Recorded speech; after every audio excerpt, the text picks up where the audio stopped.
morning guys! Welcome back again to my YouTube channel. Sobrang lamig na guys, grabe. Dapat nag-winter jacket na ako. Hindi ko na kaya yung lamig, buti malapit-lapit lang naman yung iintay ang lakad ko dito na lang. Oh, lamig, oh my god. Nakatulog naman ako ng mahaba-haba kagabi. Dapat pala talaga maagat na ako natutulog. Pag uwi ko, gawin ko na lahat ng mga kailangan kong gawin. Review na ako. Magluto na ako. Pero meron pa naman kaming ulam. Diba nag-prepare ako guys ng ulam. Sobrang dami pa ng ulam namin. Hanggang next week na yung katapusan. Meron na yung mga chicken na ka-marinate. May adobo pa kami. May sinigang na hipon pa kayo ni Marvin. Antok. Si Marvin nakanganga pa doon. Tulog na tulog pa. Buti hindi na ako napunta dun sa kabila. Pumupunta lang ako dun sa kabila kapag tuwing Sabado. Kasi walang bus dito ng maagap. Ayan guys, hinihintay ko na lang yung bus. Sana naman hindi siya delay. Kasi ang lamig-labit. Wala pa namang silungan dito. Kaya pag nag-snow, makikita nyo yan. Diyan ako maghihintay, walang silungan. Kaya minsan kami ni Marvin, pag matagal pa yung bus, pumupunta kami doon sa kabilang kanto. Kasi may silungan doon. Dito kasi wala. One time nga, biglang ang lakas talaga ng snow. Talagang punta kami dyan sa may punong yan. Nagtago kami ni Marvin, pero wala pa. Kasi lamig-lamig noon. Sobrang daming tao ngayon. Ang lamig, oh my god, ang lamig. Daming tao. Ang lamig na guys. Mag-winter jacket na ako bukas. Nanginginig ako sa lamig. Yung iba kasi naka-winter jacket na, yung mga nakakasabay ko sa subway. Tapos sobrang tagal ng biyahe ko. Oh my god. Talagang punuan kanina yung bus. Ang daming sumakay. Tapos sa subway naman, puro tigil na ano. Wala pa kami sa station, tumitigil kami sa may gitna. May 10 minutes na lang ako para mag-abiyad. Pagdating ko sa ano, lamig. Oh. Parang gusto ko magkape, hindi pa naman ako nagkakape. Makapagkape tayo Ay, Tim Hortons. Hello guys, balik bababa ko lang at medyo pungay-pungay pa yung mata natin dahil kagigising ko lang. Nagising ako parang 2 stop na lang mula dito sa bababaan ko. Buti na lang nagising ako, kundi baka dumiretso ako sa Scarborough Town. Medyo umano naman yung lamig, hindi tulad kanina sobrang lamig, pero malamig pa rin para sa akin.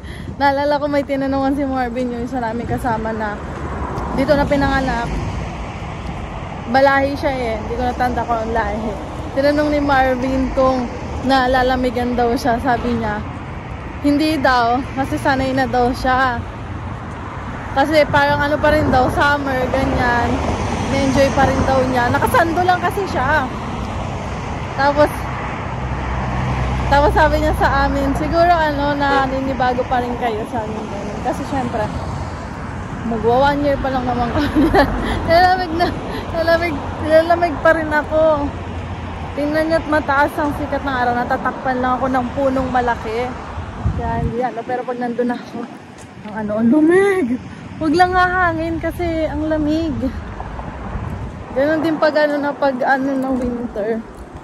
Pag humangin talaga, napapaganon talaga ako kasi ang lamig-lamig. Tapos alam nyo kanina, hindi nasa trabaho naglilinis. Biglang nag-alarm yung pang ano, ang tawag ba? Hingal ako. Nag-alarm yung sa fire. Alam niya, gulat ako pag nasa may bintana ako. Pagtingin ko, may ano na agad. Merong mga bumbero sa labas, 2. Tapos sabi ko, bilis naman parang ilang minutes pa lang. Yung pag-alarm niya, meron agad. Sabi ni Kuya Brian, ala, baka mamaya false alarm na naman yan. Kasi nung nakaraan daw, ganun din ang nangyari. False alarm din, nagbayad sila kasi wala silang nakita na ano, nasunog talaga. Ay, kanina, gano'n na naman. Nakwento sa akin dati ni Kuya Ador kasi minsan ano siya, Sabado at Linggo may trabaho siya na nagko-cover siya bigla super ata. Pag Sabado at Linggo. Na-experience din daw niya yun, biglang nag-alarm, di kagulo. Daling ang bumbero. Ito kasing isang room daw, nagluto, hindi niya inano yung kanyang pampaano ng mga usok. Na ano ng pang ano. Ayan, ay na-detect naman na galing sa room niya yung usok. So, siya ang nagbayad. Yung pala, nagbabayad pala yun kapag ano, wala talaga. Nagbayad daw yung tenant ng 500 dahil dun sa bomberon dumating nga. Wala naman talaga. Tapos kanina parang binayaran nila 2,000 ata. 2,000, dalawang bombero. Narinig ko lang pinag-uusapan nila. Tapos sabi nga, edi nagbabaan nga sila yung mga super manager. Ako nandun ako sa second floor sa library kasi naglilinis ako. Nakasilip ako sa bintana, nagulat ako, ba't ang daming ano na, nagkakagulo na dyan. Kasi nasanay ako na parang ano lang, yung tinetesting nila yung alarm lagi. Ay kanina, ano pala yun, talagang alarm talaga, hindi testing. Tapos sinabi nung isang security na meron daw nag-pull nung alarm. Sabi, kaso hindi nila alam kung sino kasi wala silang CCTV sa bawat floor. Ano lang sila, saan ba sila may CCTV? Sa baba lang ata, sa mga floor wala na. Hiyain kong maglakad-lakad si Marvin mamaya. Ay, hindi, hanggang gabi pala siya. Kaya mamaya na lang siguro, guys. At nag-message na si Marvin, nasa na daw ako. Ayan na. Wow! Bagong gupit, guys! Pakita mo. Magkano pinag- Magkano yung gupit, guys? Kay kuya to, kay kuya. Ano sabi sa'yo ni kuya kanina? Hindi, tinanong kasi kung naalala pa ako. Nakalimutan na ako eh. Tinanong mo kung naalala ka pa? Hindi, kung natandaan pa ako. Hindi, Taba mo na. Hindi ka na payating na pag ganyan ang gupit mo. Oh. Hindi, sabi ko sinunod ko lang. Tinanong ko kung naalala niya yung nagbe-video yung babae. Tinanong ka? Tinanong ko siya. Oo. Tapos yan, tapos sabi ko, parang sabi nga namumukhaan daw ako. Sabi ko yun, asawa ko nga yun. Oo. Tapos yun, may mga pumunta daw estudyante sa kanya eh. Kasi lang 13.5 lang yung gupit. 13 lang ba? 13.5. Sabi niya? May 15 akong, 15 dala ko, di 15 lang bayad ko. Bakit susuklian ka sana? Huwag na. Wow. Galante. Tip $1, 1.5. Sana yun sa mga student daw, nakakausap niya? After nung nag-post yung video, nagpupunta daw yung mga student sa kanya. Guys ha, alam sana na sa Oriental Center, sa Brimley and Shepherd. Nakatulong pa tayo kay kuya, nagkaroon siya ng mga customer. Mga customer daw niya, mga matandaan eh. Tapos biglang nagkaroon ng student. So, mag-iinit si Marvin ng sinigang na hipon. Ito na lang yung natitira. Akin to ha.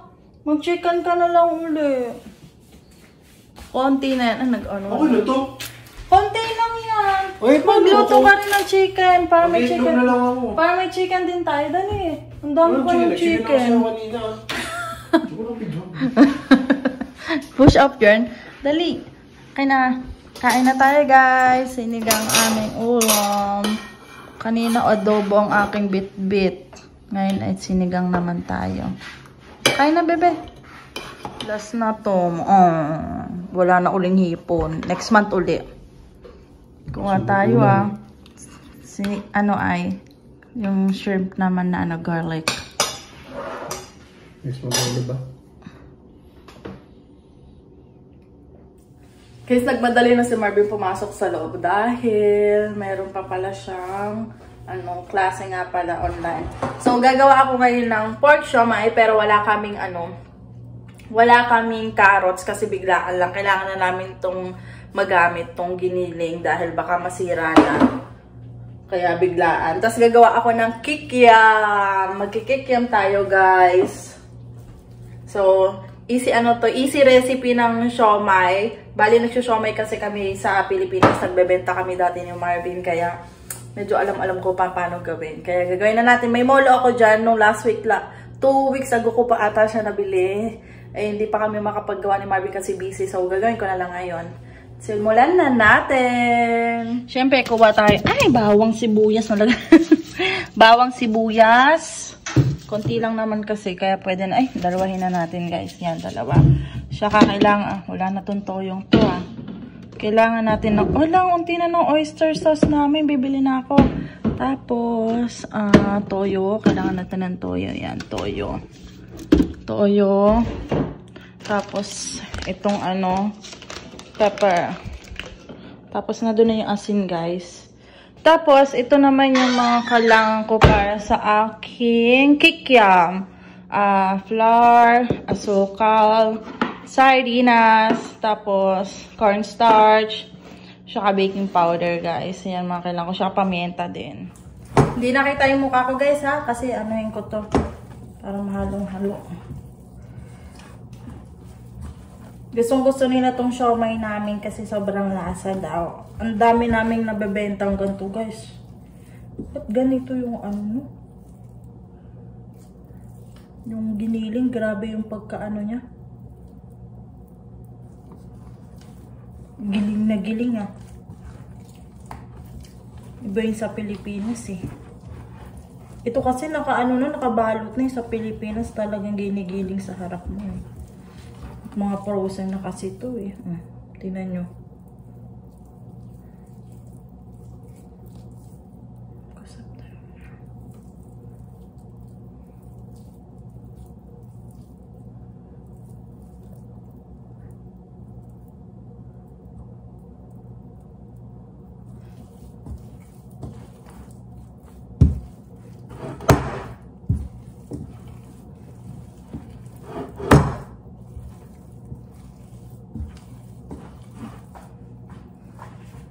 Mag-try tayo ng magluto, guys. Piprito ko siya. Ayun, guys, naka-ready na rin para sa kikiam natin. Meron tayong pamienta, asukal, cornstarch, at asin. Tapos, ito yung sardinas. Ang pangit itong itsura ng pagbubukas ko. Wala kasi kami pambukas ng kan. Kaya, ayan. Ano na natin to? Whoop. Ayaw lumaba. Ito gagawin natin, guys. Tsarain na natin. Kasi naman siya, sisirain din naman Ayan. Kahit anong sardinas naman daw, ito yung binili namin nung nakaraan kasi ito yung pinakamurang sardinas. Yung mga sardinas kasi yung Ligo, medyo mahal nasa nasa $2 ata Ito lang yung pinakamurang nakita namin, kaya sabi ko ito na lang kasi kahit anong sardinas naman daw pwede na na. Ang pangit kasi nung pagkakaano ko, ang hirap hindi man ako magaling magganto-ganto.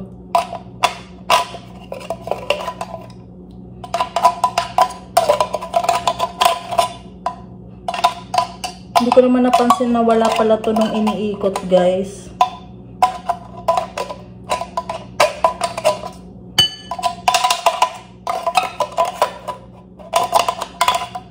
Mash na natin, guys. Kaganyan-ganin lang natin. Bango naman ng sardinas. Hanggang sa magdurog-durog talaga siya.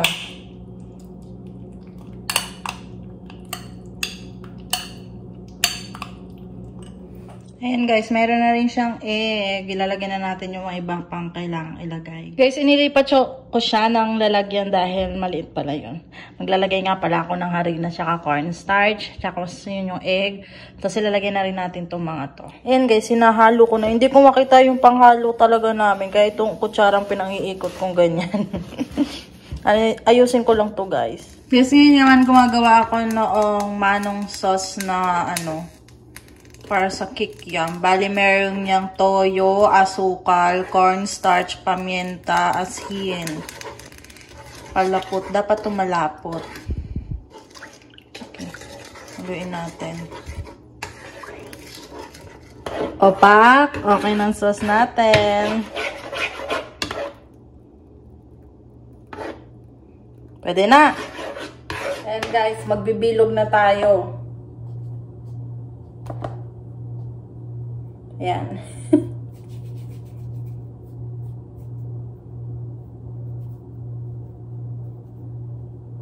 Yan, mukha na siyang kikiam.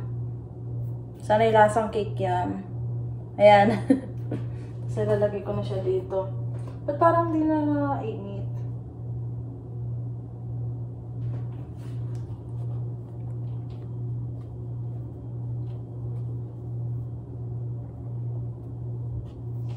Guys, ganito talaga yung tsura niya, lumobo. Tapos nag-iwahiwala. Lagyan natin dyan, papatigin natin kay Marvin. Siguro kailangan talaga madami yung mantika ko kasi konti lang siya. Oh. Dapat lubog siya siguro. Guys, hindi ko siya nakuha. Hindi magkasing lasa ng kikiam. Yung sauce okay naman. Yung kikiam, di ko alam kung ba't gano'n. Ginaya ko naman yung kung paano.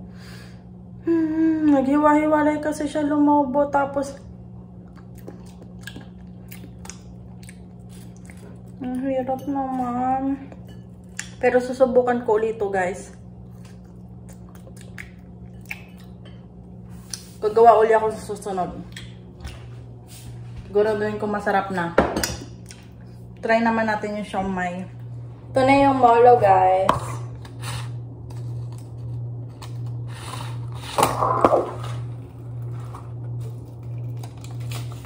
Yan. Magta-try naman tayo ng siomai. Ala, nakadikit pa. Sana ito hindi. Sana hindi ito. Ayan.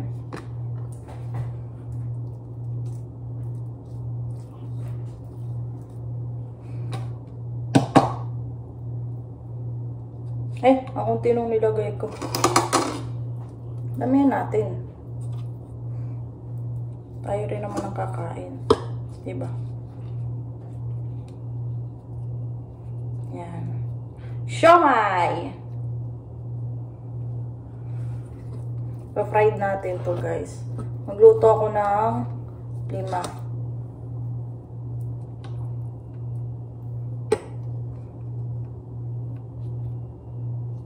Hanggang sa muli.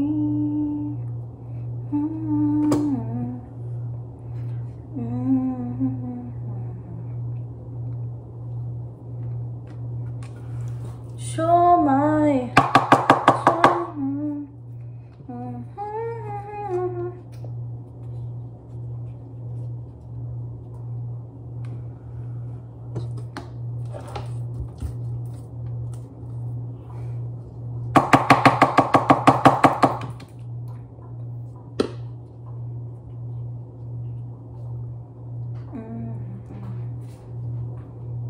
May 4 na ako dito, guys. Buksan ko uli ito. Dito ko na lang uli lutuin. Tatanggalin ko yung dumi. Sige, try na natin. Sana masarap naman yung siomai ko. 1 year na kasi, guys, nung huling gawa ko ng siomai. Last year pa. Nasa Pilipinas pa kami.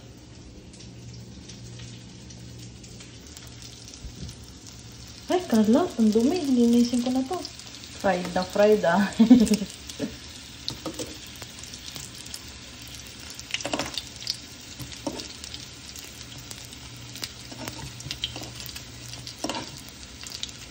Ayun na, guys, yung siomai na nagawa ko.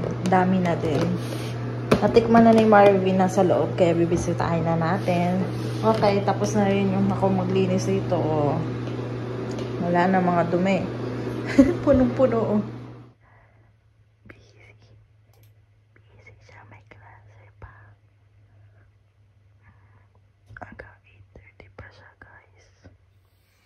Oh, taba na natin pare. Kaulong. Laki ng... Para sa nanaba. So, guys, tapos na kami mag-toothbrush. Toothbrush si Marvin, tapos na rin niya magklase. Tapos, naayos ko na naman yung mga ayusin. Kaya, ayun lang. Magpapaalam na kami. Tingnan si Marvin bago gupit. Mukha ka na ba uling bata? Laki ng pisngi. Laki ng pisngi. Para sa tayo ng laki, ano ba naman yan? So, yun guys, don't forget to like.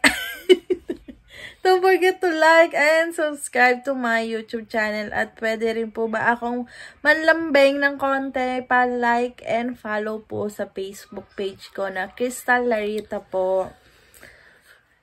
Ano siya, naka 1,000 na po ako na followers. Kailangan natin maka 5,000 para ma-monetize din tayo.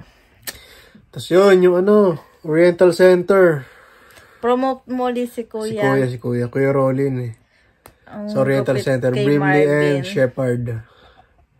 Ayun, nandun lang yung Oriental Center. Tapos si Ate Claire pala guys, meron na din siyang ensaymada, kaka-post lang niya kahapon.